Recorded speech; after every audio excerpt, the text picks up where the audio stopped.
दोनों ही सेगमेंट को सरकार ने सीधे सीधे एड्रेस किया है। आगे बढ़ते हैं।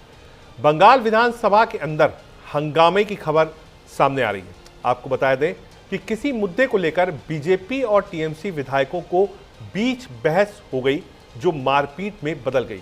इसके अलावा विधानसभा के सुरक्षा गार्डों और बीजेपी विधायकों के बीच हुई हाथापाई में बीजेपी के मुख्य सचेतक घायल हो गए। पश्चिम बंगाल विधानसभा में गुरुवार को उस वक्त हंगामा मच गया जब बीजेपी के मुख्य सचेतक शंकर घोष और अन्य विधायकों की विधानसभा के मार्शलों और सुरक्षा कर्मियों के साथ तीखी झड़प हो गई। इस टकराव में शंकर घोष को चोटें आईं। इससे पहले विधानसभा अध्यक्ष बिमन बनर्जी ने विपक्षी नारेबाजी और मुख्यमंत्री ममता बनर्जी के भाषण में बाधा डालने के लिए बीजेपी व्हिप चीफ को सदन से निलंबित कर दिया था। इसी को लेकर दोनों पक्षों के बीच तीखी नोकझोंक हो गई। शुरुआती जानकारी के अनुसार सबसे पहले विधानसभा में हंगामे को लेकर विधानसभा अध्यक्ष बिमन बनर्जी ने विपक्ष के चीफ व्हिप शंकर घोष को नारेबाजी और मुख्यमंत्री के भाषण में बाधा डालने के कारण निलंबित कर दिया, लेकिन शंकर घोष ने बाहर जाने से इनकार कर दिया। शुभेंदु अधिकारी ने इस घटना के एक वीडियो को अपने सोशल मीडिया हैंडल एक्स पर शेयर किया। शंकर घोष के बाहर जाने से इनकार करने पर विधानसभा अध्यक्ष ने मार्शलों और सुरक्षा कर्मियों को उन्हें सदन से बाहर ले जाने का निर्देश दिया। इस दौरान बीजेपी विधायकों और मार्शलों के बीच धक्का मुक्की शुरू हो गई और देखते ही देखते धक्का मुक्की हाथापाई में तब्दील हो गई। इस झड़प में शंकर घोष के चश्मे टूट गए और उन्हें चोटें आईं। बंगाल विधानसभा में विपक्ष के नेता और बीजेपी नेता शुभेंदु अधिकारी ने दावा किया कि मार्शलों ने उनके विधायकों के साथ दुर्व्यवहार किया है, जिसमें शंकर घोष को गंभीर चोटें आई हैं। शुभेंदु ने घटना की निंदा करते हुए कहा, यह संसदीय लोकतंत्र पर हमला है। हमारे विधायकों के साथ मार्शलों ने बदसलूकी की और शंकर घोष को चोट पहुंचाई। ये टीएमसी की तानाशाही का सबूत है। उन्होंने निलंबन को अनुचित ठहराते हुए अध्यक्ष के फैसले पर सवाल उठाए। शुभेंदु अधिकारी ने कहा कि जब वो विधानसभा में पहुंचे तो ममता बनर्जी भारत की विदेश नीति की आलोचना करते हुए प्रधानमंत्री मोदी पर निशाना साध रही थी। इस पर उन्होंने मुख्यमंत्री की आलोचना की।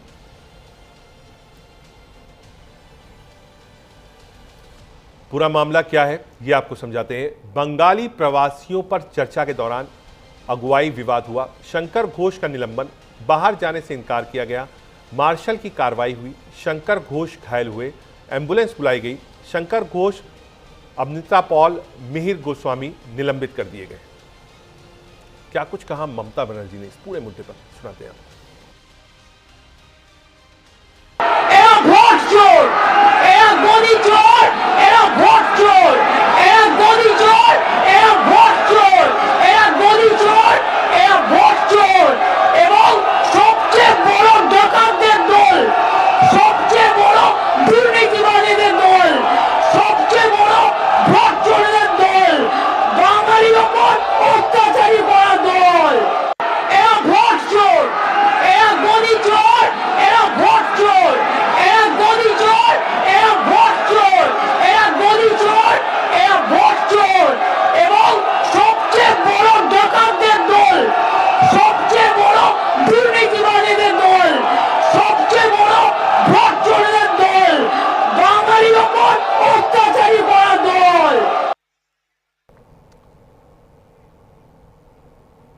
इस पूरे मुद्दे पर शुभेंदु अधिकारी का क्या कहना है, सुनाते हैं आपको। मोदी कम्युनिटी को गाली दिया। राजस्थान और गुजरात, मध्य प्रदेश में, दिल्ली में ममता को जाना पड़ेगा। केस होगा उनका खिलाफ। मोदी कम्युनिटी को गाली दिया। राजस्थान और गुजरात, मध्य प्रदेश में, दिल्ली में ममता को जाना पड़ेगा। केस होगा उनका खिलाफ। मोदी कम्युनिटी को गाली दिया। राजस्थान और गुजरात, मध्य प्रदेश में, दिल्ली में ममता को जाना पड़ेगा। केस होगा उनका खिलाफ। मोदी कम्युनिटी को गाली दिया। राजस्थान और गुजरात, मध्य प्रदेश में, दिल्ली में ममता को जाना पड़ेगा। केस होगा उनका खिलाफ। मोदी कम्युनिटी को गाली दिया। राजस्थान और गुजरात, मध्य प्रदेश में, दिल्ली में ममता को जाना पड़ेगा। केस होगा उनका खिलाफ। मोदी कम्युनिटी को गाली दिया। राजस्थान और गुजरात, मध्य प्रदेश में, दिल्ली में ममता को जाना पड़ेगा।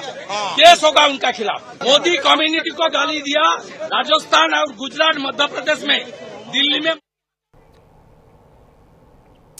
ऐसी पहली बार तस्वीरें नहीं आई हैं। जब ममता कैंपेन करने जाती है तब भी जब बीजेपी से भिड़ंत होती है।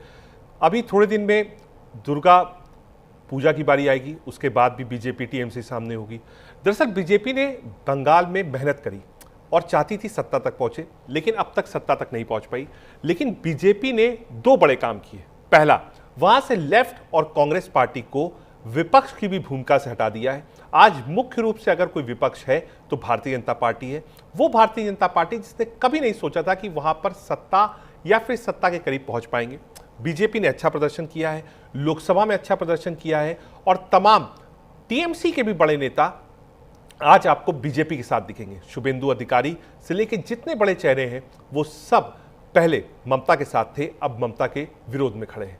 ममता को भी लगता है और ममता को भी सूट करता है कि वहां पर एक ही विपक्ष है, ना कांग्रेस है ना लेफ्ट है, सिर्फ बीजेपी है।